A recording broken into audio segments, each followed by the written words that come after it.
अगर तुम भी कैलिस्थेनिक स्टार्ट करना चाहते हो लेकिन समझ नहीं आ रहा कि शुरुआत कहाँ से करें, या तुम एक कंप्लीट बिगिनर हो जिसने आज तक वर्कआउट ही नहीं की, तो ये वीडियो तुम्हारे लिए है। हो सकता है तुम एक स्टूडेंट हो, ऑफिस वर्कर हो, या तुम्हारे पास जिम जाने का टाइम और एक्सपेंसिव डाइट पर खर्च करने का पैसा दोनों ही ना हो। और जब तुम यूट्यूब पर सर्च करते हो तो कोई सिर्फ एक्सरसाइज बता देता है और कोई सीधा एडवांस स्किल सिखाने लगता है, जिससे तुम और भी कंफ्यूज हो जाते हो कि एक्चुअल में स्टार्ट कहाँ से करूँ, वर्कआउट के बाद क्या खाऊं, कौन सी डाइट फॉलो करूँ। इसी वजह से तुम में से ज्यादातर लोग कभी शुरू ही नहीं कर पाते। जबकि अगर तुम सही सिस्टम फॉलो करो तो सिर्फ कैलिस्थेनिक्स से भी एक लीन, मस्कुलर और एस्थेटिक फिजिक बिल्ड कर सकते हो। और यही इस वीडियो में मैं तुम्हें जीरो से एक complete step by step system देने वाला हूँ। पहले 30 दिन में एग्जैक्टली क्या करना है, उसके बाद वर्कआउट कैसे कंटिन्यू रखनी है, और सबसे इम्पोर्टेंट अपने बजट और रूटीन के हिसाब से खुद का कस्टम डाइट प्लान कैसे बनाना है, एंड और भी बहुत कुछ। लास्ट में एक बोनस पॉइंट भी है, तो उसे बिल्कुल मिस मत करना।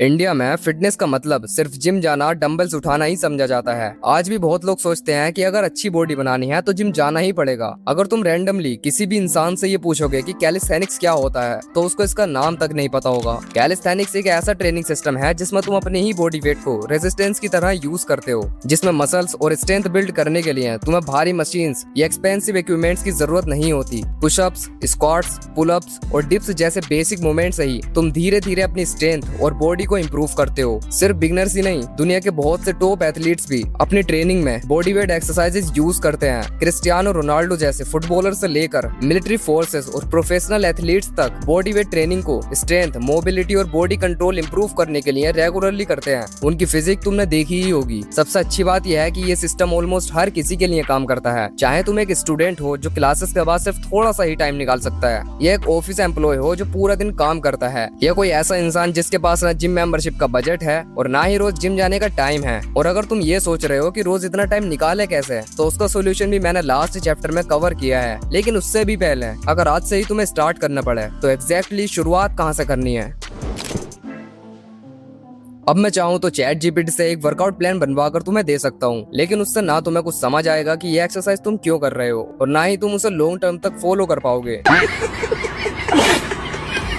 इसलिए इस वीडियो में सिर्फ वर्कआउट लिस्ट नहीं देने वाला, मैं तुम्हें कंप्लीट ट्रेनिंग सिस्टम समझाऊंगा। किस दिन क्या करना है, कितना करना है, वर्कआउट के बाद कैसी डाइट लेनी है, और तुम्हारे डेली रूटीन के हिसाब से तुम्हारे लिए परफेक्ट वर्कआउट टाइम क्या होगा। क्योंकि 90% बिगिनर्स इसी जगह गलती करते हैं। लेकिन उससे पहले कुछ बेसिक चीजें समझ लो, क्योंकि अगर ये गलतियां तुमने शुरुआत में ही कर दी तो बाद में या तो प्रोग्रेस रुक जाएगी या तुम कुछ ही दिनों में वर्कआउट छोड़ दोगे।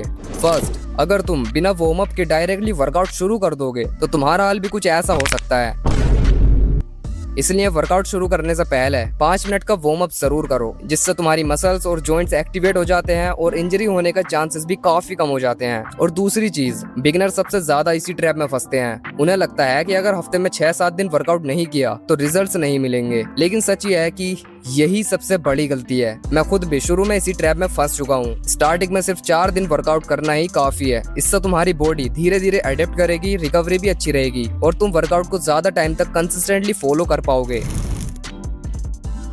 ये सेक्शन उन लोगों के लिए है जो आज तक न जिम गए हैं और ना ही कभी बॉडी वेट एक्सरसाइजेस की हैं। अगर तुम सीधे 30 दिन वाला रोड मैप फॉलो करोगे तो वो वर्कआउट तुम्हारी बॉडी के लिए अचानक से हैवी लग सकती है, जिससे मसल्स में ज्यादा सोरनेस आ सकती है और कुछ लोगों को चक्कर या उल्टी जैसा भी फील हो सकता है। मेरे चाचा ने भी पहली बार यूट्यूब देखकर ऐसा ही किया था और उनके साथ भी यही हुआ था। इसलिए अगर तुम भी इसी कैटेगरी में आते हो तो पहले ये 8 दिन का एक्टिवेशन सिस्टम फॉलो करो। इससे तुम्हारी बॉडी धीरे धीरे वर्कआउट के लिए रेडी हो जाएगी और उसके बाद तुम 30 दिन रोड मैप ज्यादा कंफर्टेबली कर पाओगे। और अगर तुम पहले से ही कभी कभी वर्कआउट करते आए हो तो इस सेक्शन को स्किप करके सीधा 30 दिन वाला रोड मैप पर जा सकते हो। इस फेज में टोटल 8 दिन में सिर्फ 6 वर्कआउट सेशंस ही करने हैं। नाउ सबसे पहले, जैसा कि मैंने अभी बताया था कि वर्कआउट शुरू करने से पहले कुछ 4-5 मिनट का वार्म अप कर लेना, जो तुम स्क्रीन पर देख ही पा रहे हो। नाउ हमारी फर्स्ट एक्सरसाइज है वॉल पुशअप्स। 2 सेट्स करने हैं 10 से 12 रेपिटेशंस के। ये एक्सरसाइज तुम्हें धीरे धीरे नॉर्मल पुशअप्स के लिए प्रिपेयर करेगी और अपर बॉडी की स्ट्रेंथ बिल्ड करने में हेल्प करेगी। नंबर 2,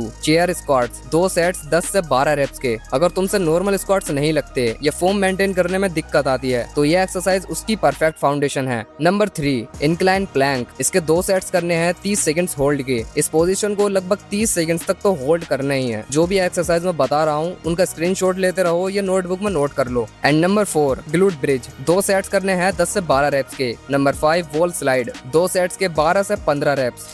जब तुम्हारा डे 1 कंप्लीट हो जाएगा तो अगले दिन तुम्हारी मसल्स में दर्द या सोरनेस फील हो सकती है, लेकिन याद रखना ये बिल्कुल नॉर्मल है और सिर्फ शुरुआत के 2 से 3 दिन ही होता है, इसीलिए इसकी वजह से एक भी वर्कआउट मिस मत करना। जैसे ये 8 दिन का एक्टिवेशन फेज कंप्लीट होगा, तुम्हारी बॉडी अब बेसिक मूवमेंट्स के लिए रेडी हो जाएगी। अब अगले 30 दिनों में स्ट्रेंथ और मसल्स बिल्ड करने के लिए एग्जैक्टली क्या फॉलो करना है। एक सेकेंड, अगर तुम सच में अपनी कैलिस्थेनिक जर्नी शुरू करने जा रहे हो तो कमेंट में स्टार्टेड जरूर लिख देना। देखते हैं इस वीडियो को बस कितने लोग देख रहे हैं और कितने लोग अपनी जर्नी सीरियसली शुरू करने वाले हैं। अब जो प्लान मैं तुम्हें बताने वाला हूँ उसे मैंने 3 फेजेस में डिवाइड कर दिया है। हर फेज 10 दिन का है। हर फेज में तुम्हें 8 दिनों में सिर्फ 4 दिन वर्कआउट करनी है। जब भी 4 दिन की वर्कआउट कंप्लीट हो जाएगी उसके बाद 1 दिन का रेस्ट लेना है।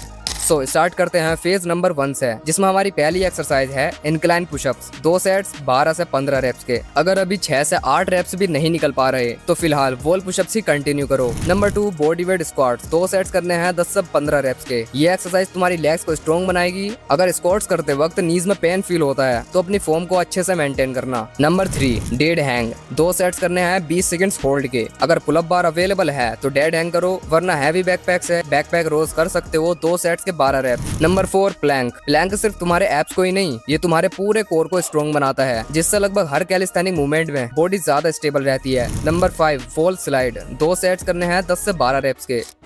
फेज 1 कंप्लीट हो चुका है। नाउ अब बात करते हैं फेज नंबर 2 की। इस फेज में हम अपनी फाउंडेशन को बिल्ड करेंगे। नंबर 1 नी पुशअप्स। इसके 2 सेट्स करने हैं 10 रेपिटेशंस के। रिवर्स लंजेस 2 सेट्स करने हैं 8 से 10 रेप्स के। बैकपैक रो 2 सेट्स 8 से 12 रेप्स के। साइड प्लैंक 2 सेट्स 20 से 30 सेकंड्स होल्ड के। ये तुम्हारे साइड कोर को स्ट्रॉन्ग बनाती है। Number 5 scapular pushups. 2 सेट्स 8 से 12 रेप्स के। ये एक्सरसाइज देखने में तो सिंपल लगती है, लेकिन शोल्डर्स को स्ट्रॉन्ग और स्टेबल बनाने के लिए बहुत इफेक्टिव है। अब तक तुमने फाउंडेशन भी बना ली और स्ट्रेंथ भी इंप्रूव कर ली। अब लास्ट फेज में इन दोनों को कंबाइन करके नॉर्मल कैलिस्थेनिक ट्रेनिंग के और करीब लेकर जाएंगे। नाउ अब स्टार्ट होता है फेज नंबर 3, जिसमें हमारी फर्स्ट एक्सरसाइज है पुशअप्स। 3 सेट्स 5 से 10 रेप्स के। अगर एक सेट में भी तुम्हारे 5 से 6 रेप्स निकल रहे हैं तो कांग्रेचुलेशंस। और अगर अभी भी क्लीन पुशअप्स नहीं हो रहा तो जबरदस्ती फोर्स मत करना। हो सकता है तुम्हारी स्ट्रेंथ को थोड़ा और टाइम लगे। कुछ दिन और नी पुशअप्स कंटिन्यू करो और जब फॉर्म मेंटेन होने लगे तब पुशअप्स पर शिफ्ट करना। Number 2 split squat. 3 sets 10 reps के। ये तुम्हारी बॉडी को स्ट्रॉन्ग और स्टेबल बनाएगी। निगेटिव पुलअप 3 सेट्स 5 से 8 रेप्स के। अगर पुलअप बार अवेलेबल है तो अब निगेटिव पुलअप से अपनी जर्नी शुरू करो, और अगर बार नहीं है तो बैकपैक रोज से ही कंटिन्यू रखो। सबसे इंपॉर्टेंट चीज कंसिस्टेंसी है। होलो होल्ड 3 सेट्स 30 सेकंड्स होल्ड के। अगर फ्यूचर में एल सिट, हैंड स्टैंड या फ्रंट लीवर जैसे कैलिस्थेनिक स्किल्स सीखने हैं तो उनकी फाउंडेशन एक स्ट्रॉन्ग कोर ही होती है, और होलो होल्ड वही फाउंडेशन बिल्ड करता है। And last scapular pushups 3 sets 10 से 15 रेप्स के। अब तक तुम्हारे पास पहले 30 दिनों का कंप्लीट रोड मैप है, लेकिन सबसे बड़ा सवाल यह है कि इन 30 दिनों बाद करना क्या है। यही एक प्रॉब्लम थी जो मेरी पिछली वीडियो में रह गई थी। 30 दिन कंप्लीट होने के बाद बिगिनर्स के पास आगे फॉलो करने का कोई प्रॉपर प्लान ही नहीं था, और हो सकता है इसी वजह से कुछ लोगों ने वर्कआउट भी छोड़ दिया हो। So sorry for that, but इस बार मैंने पर्सनली तुम्हारे लिए एक लॉन्ग टर्म सिस्टम डिजाइन किया है जिसे तुम सालों तक भी फॉलो कर सकते हो। हम इसे 4 दिन के अपर लोअर स्प्लिट में फॉलो करेंगे। Upper lower rest, upper lower and rest, और फिर यही साइकिल हर हफ्ते रिपीट होगी। इसमें अपर लोअर वर्कआउट के साथ ही कोर भी ट्रेन होगा, जिससे तुम्हारी बॉडी की हर मेजर मसल ट्रेन होगी। यह सिस्टम मैंने स्पेशली इस तरह से डिजाइन किया है कि चाहे तुम स्कूल या कॉलेज में हो, ऑफिस जाते हो या दिन भर बिजी रहते हो, तुम इसे इजीली अपने रूटीन में फिट कर सकते हो। और इसे अपने शेड्यूल के हिसाब से किस टाइम करना है वो मैंने लास्ट चैप्टर में सिंपल वे में बताया है, इसलिए उसे मिस मत करना। वेल, अब बात करते हैं अपनी अपर बॉडी वर्कआउट की, जिसमें हमारी पहली एक्सरसाइज रहने वाली है पुशअप्स। 3 सेट्स के 8 से 15 रेप। ये एक्सरसाइज मेनली तुम्हारी चेस्ट, शोल्डर्स और ट्राइसेप्स को ट्रेन करेगी, जिससे चेस्ट और भी फुलर और स्ट्रॉन्ग दिखेगी। बैकपैक रो 3 सेट्स 10 से 15 रेप्स के। एंड थर्ड पुलअप्स 3 सेट्स 6 से 8 रेप्स के। अब तक तुम पुलअप्स भी कंफर्टेबली कर पा रहे होगे, लेकिन अगर अभी भी पुलअप नहीं हो रहा तो टेंशन मत लो। डेड हैंग, स्कैपुलर पुलअप या नेगेटिव पुलअप में से जिस वेरिएशन में क्लीन फॉर्म मेंटेन कर पाओ उसी को कंटिन्यू रखो। नंबर 4 डिप्स 2 सेट्स 8 से 12 रेप्स के। ये तुम्हारी लोअर चेस्ट, शोल्डर्स और ट्राइसेप्स को इफेक्टिवली ट्रेन करेगी। अगर डिप बार अवेलेबल है तो नॉर्मल डिप्स करो, और अगर नहीं है तो चेयर या टेबल की हेल्प ले सकते हो। Number 5 lateral raises. इसको बोटल या बैक की मदद से कर सकते हो। ये तुम्हारे शोल्डर्स को ब्रॉड और चौड़ा बनाएगी। And last bicep curls 2 sets 10 से 15 रेप्स के। कैलिस्थेनिक्स में बाइसेप्स इनडायरेक्टली ट्रेन होते ही हैं, लेकिन अगर और फुल लुक देना है तो ये एक्सरसाइज ऐड कर सकते हो अगर तुम्हारे पास एक्स्ट्रा टाइम हो तो। नाउ अब बात करते हैं लोअर बॉडी वर्कआउट की। Number 1 body weight squats 3 sets 30 reps के। Number 2 Bulgarian split squat 3 sets 8 से 12 रेप्स के। ग्लूट ब्रिज 2 सेट्स 12 से 15 रेप्स के। अब बात करते हैं तुम्हारे एस्थेटिक एप्स के लिए, जो कि अगर ट्रेन नहीं करते हो तो बॉडी में वो मजा नहीं आएगा। इसलिए सिर्फ ये 2 एक्सरसाइज तुम्हारे पूरे कोर को पंप कर सकती हैं। रिवर्स क्रंचेस 2 सेट्स 12 से 15 रेप्स के, बाइसाइकिल क्रंच 2 सेट्स 15 से 20 रेप्स के। अब तुम्हारे पास एक कंप्लीट वर्कआउट सिस्टम है, लेकिन इन वर्कआउट्स को करने का कोई भी फायदा नहीं होगा अगर तुम अपने शरीर को प्रॉपर डाइट नहीं दोगे तो। वर्कआउट कंप्लीट करने के बाद बिगनर्स का सबसे कॉमन क्वेश्चन यही होता है, अब खाना क्या है। और यहीं बिगनर्स सबसे ज्यादा कंफ्यूज होते हैं। कोई बोलता है सिर्फ चिकन खाओ, कोई बोलता है सप्लीमेंट्स के बिना बॉडी नहीं बनेगी, और कोई ऐसी डाइट बता देता है जिससे उसको समझ ही नहीं आता कि अब वो करे क्या। इस चैप्टर के बाद तुम्हें किसी और की डाइट कॉपी करने की जरूरत नहीं पड़ेगी। मैं तुम्हें खुद का कस्टम डाइट प्लान बनाना सिखाऊंगा, चाहे तुम वेजिटेरियन हो या नॉन वेजिटेरियन, बजट टाइट हो या खाने का रूटीन अलग हो। इस चैप्टर के एंड तक तुम्हें एग्जैक्टली पता होगा कि क्या खाना है, कितना खाना है, कैसे अपनी बॉडी के हिसाब से खुद का कस्टम डाइट प्लान बनाना है। क्योंकि हर किसी का लाइफ स्टाइल और बॉडी अलग होती है, तो सेम डाइट हर किसी के लिए वर्क नहीं करेगी। अगर पूरे न्यूट्रिशन में सिर्फ एक चीज सबसे इम्पोर्टेंट है तो वो है प्रोटीन। जब तुम वर्कआउट करते हो तो तुम्हारी मसल्स में छोटे छोटे टीयर्स क्रिएट होते हैं, उन्हें रिपेयर करके और पहले से स्ट्रॉन्ग बनाने का काम प्रोटीन ही करता है। इसलिए अगर तुम मसल बिल्ड कर रहे हो तो प्रोटीन को इग्नोर करना सबसे बड़ी गलती होगी। लेकिन अब सवाल आता है कितना प्रोटीन लेना चाहिए। इसको याद रखने का सबसे सिंपल रूल है, अपने बॉडी वेट का 2 गुना प्रोटीन लेना। मान लो तुम्हारा वेट 60 kg है तो तुम्हारा टारगेट लगभग 120 ग्राम प्रोटीन होना चाहिए। बस अपना वेट 2 से मल्टीप्लाई करो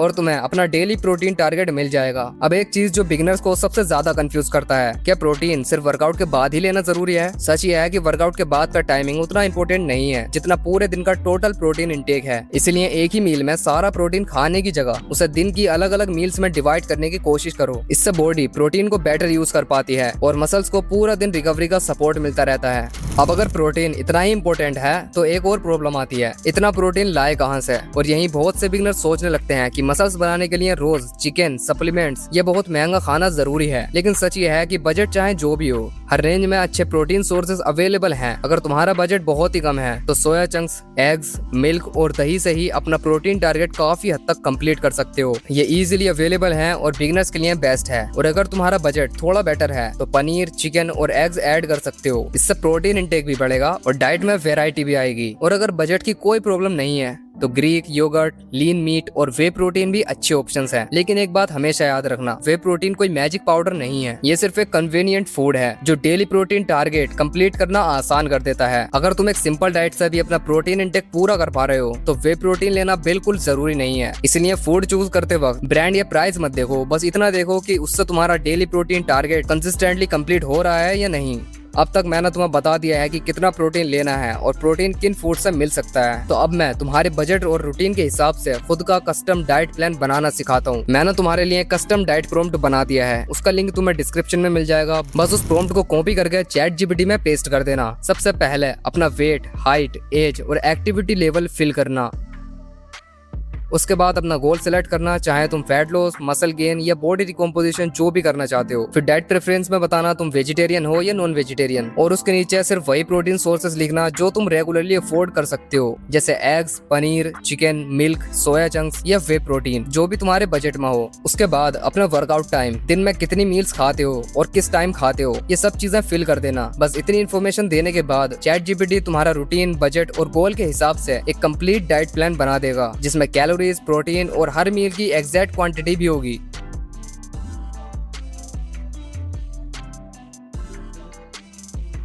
बस इतना ही सिंपल है। लेकिन असली प्रॉब्लम डाइट बनाना नहीं है। असली प्रॉब्लम तब शुरू होती है जब लोग इंटरनेट की हर बात पर बिलीव करना स्टार्ट कर देते हैं और जल्दी रिजल्ट्स के चक्कर में बेसिक चीजों को भी इग्नोर कर देते हैं। अब तुम्हारे पास कंप्लीट सिस्टम भी है और अपना खुद का डाइट प्लान भी, और हो सकता है कि तुम सोच रहे हो कि बस अब तो रिजल्ट्स पक्के हैं, काश इतना ही इजी होता। लेकिन सच ये है कि बहुत से बिगनर्स के पास अच्छा वर्कआउट भी होता है और अच्छी डाइट भी, फिर भी कुछ ही हफ्तों बाद वो या तो रिजल्ट्स ना मिलने की वजह से गिव अप कर देते हैं या फिर सिस्टम को ही ब्लेम करने लगते हैं। ज्यादातर प्रॉब्लम उन छोटी मिस्टेक्स में होती है जो बिना पता चले रोज रिपीट करते रहते हैं। कब वर्कआउट करना है, अपने रूटीन में उसे कैसे फिट करना है, मोटिवेशन खत्म होने के बाद भी कंसिस्टेंसी कैसे मेंटेन करनी है, और कौन सी मिस्टेक्स तुम्हारी प्रोग्रेस को धीरे धीरे रोक देती हैं। तो सिर्फ वर्कआउट और डाइट फॉलो करने वाले 90% बिगिनर से आगे निकल सकते हो। इसलिए इस 4th चैप्टर को बिल्कुल भी मिस मत करना, क्योंकि यही डिसाइड करेगा कि तुम भी बाकी लोगों की तरह कुछ ही हफ्तों बाद गिव अप करोगे या इस बार सच में अपनी फिजिक ट्रांसफॉर्म करोगे। पहले उस बोनस पॉइंट की बात करते हैं जो मैंने तुम्हें स्टार्टिंग में बताया था, वर्कआउट का बेस्ट टाइम क्या है, मॉर्निंग या इवनिंग। देखो इंटरनेट पर इस टॉपिक पर हजार ऑप्शंस मिल जाएंगे। कोई बोलेगा सिर्फ सुबह में वर्कआउट करो, कोई बोलेगा इवनिंग सबसे बेस्ट है, लेकिन बेस्ट टाइम वही है जिसे तुम सालों तक कंसिस्टेंटली फॉलो कर सको। अगर तुम सुबह टाइम से उठ सकते हो, वर्कआउट के लिए जल्दी रेडी हो जाते हो और बिना जल्दबाजी किए एक्सरसाइज कर सकते हो, तो मॉर्निंग वर्कआउट एक बहुत अच्छा ऑप्शन है। इससे डिसिप्लिन बिल्ड होता है और दिन भर एनर्जेटिक भी फील करते हो, और वर्कआउट भी दिन की शुरुआत में ही कंप्लीट हो जाती है। लेकिन इसकी एक डार्क साइड भी है। बहुत से स्टूडेंट्स और ऑफिस जाने वाले लोग सुबह या तो लेट उठते हैं या फिर इतनी जल्दबाजी होती है कि वर्कआउट मिस हो जाता है, और अगर वर्कआउट रोज स्किप होने लगे तो उस बेस्ट टाइमिंग का कोई भी फायदा नहीं है। इसीलिए उन लोगों के लिए इवनिंग वर्कआउट टाइम ज्यादा बेटर है। जब तुम अपना स्कूल, कॉलेज या ऑफिस कंप्लीट करके घर आते हो तो शाम 6 से 8 बजे के बीच वर्कआउट करना एक बहुत अच्छा ऑप्शन है। इस टाइम तक बॉडी में अच्छी एनर्जी होती है, वर्कआउट की परफॉर्मेंस भी बेटर फील होती है। मैं खुद भी वर्कआउट इसी टाइम करता हूँ। और एक छोटी सी बात याद रखना, वर्कआउट से 3 से 4 घंटे पहले एक प्रॉपर मील खा लेना। मान लो तुम शाम को वर्कआउट करते हो तो लंच अच्छे से करना, और अगर वर्कआउट से थोड़ी देर पहले भूख लग रही है तो 1 से 2 बनाना खा सकते हो। इससे वर्कआउट के दौरान एनर्जी मेंटेन रहेगी। बस एक बात हमेशा याद रखना, मॉर्निंग या इवनिंग कोई भी मैजिक टाइम नहीं है। मैजिक कंसिस्टेंसी में है। जो टाइम तुम रोज बिना स्किप किए फॉलो कर सको वही तुम्हारे लिए परफेक्ट टाइम है। लेकिन फिर भी बहुत से बिगिनर सब कुछ जानते हुए भी रिजल्ट्स नहीं ला पाते, क्योंकि पता है वो रोज वही छोटी छोटी मिस्टेक्स रिपीट करते हैं जो धीरे धीरे उनकी प्रोग्रेस को रोक देती हैं। जिसमें से पहली ये भी है कि आज मूड नहीं है, कल से करेंगे। लेकिन याद रखना, कल नाम की कोई चीज एग्जिस्ट ही नहीं करती। एक दिन स्किप करना तो आसान लगता है, फिर 2 दिन हो जाते हैं, फिर 1 हफ्ता, और धीरे धीरे पूरा रूटीन टूट जाता है। सोचते हैं कि अब तो मंडे से ही स्टार्ट करेंगे। इसलिए मोटिवेशन का वेट मत करो, चाहे सिर्फ 20-30 मिनट ही वर्कआउट कर पाओ, लेकिन इस हैबिट को कभी मत छोड़ना। दूसरी, खुद को दूसरों से कंपेयर करना। इंस्टाग्राम या यूट्यूब पर किसी की फिजिक देखकर सोचना, यार इसकी फिजिक कितनी अच्छी है, मेरी कब बनेगी। ये कंपैरिजन तुम्हारा कॉन्फिडेंस ओवरकम करेगा। हर इंसान का जेनेटिक्स, डाइट और लाइफस्टाइल अलग होता है, इसलिए अगर कंपैरिजन करना ही है तो सिर्फ अपने कल वाले वर्जन से करो। बस ये देखो कि तुम कल से बेटर बने या नहीं। अगर तुम यहाँ तक वीडियो देख चुके हो तो कॉन्ग्रेचुलेशंस, अब तुम्हारे पास एक कंप्लीट रोड मैप है। बस एक ही काम बचा है, अब इसे कंसिस्टेंटली फॉलो करना। और अगर इस वीडियो ने तुम्हारी थोड़ी भी हेल्प की हो तो हम बहुत ही जल्द 100K की फैमिली कंप्लीट करने वाले हैं। अगर तुम इस जर्नी का हिस्सा बनना चाहते हो तो सब्सक्राइब कर सकते हो, तुम्हारी मर्जी। वरना जाने से पहले कमेंट में अपना फीडबैक जरूर छोड़ देना।